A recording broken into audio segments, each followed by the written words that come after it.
کبھی بھی نیکی کرتے وقت یہ مت سوچیں کہ اس سے کیا ہوگا۔ ایک نیک عمل کا ذرہ بھی ضائع نہیں کیا جائے گا۔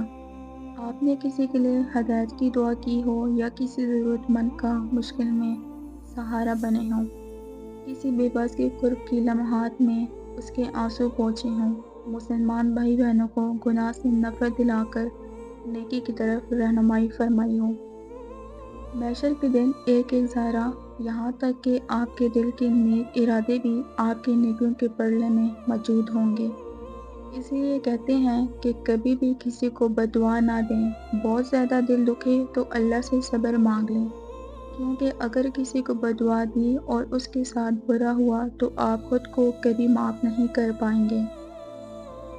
اللہ کے یہاں نیک عمل کی گنتی نہیں، وزن دیکھا جاتا ہے۔ اگر ہمارے نیک عمل گنتی میں تو بہت زیادہ ہیں، لیکن وزن میں کمی ہے، اور وزن اخلاص اور سنت کے مطابق کیے گئے عمل کا بتاتے ہیں۔ ہم سب اپنے اعمال کا جائزہ لیں، کیا ان دو شرائطوں پر پورے اترتے ہیں؟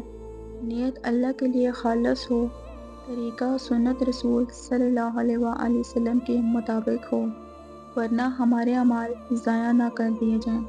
اے اللہ، ہم سب کو نیکی کی راہ پر چلنے اور نیکیوں کی دعوت دینے کی توفیق عطا فرما۔ اے اللہ، ہمیں ہدایت یافتہ لوگوں میں شامل فرما۔ آمین ثم آمین۔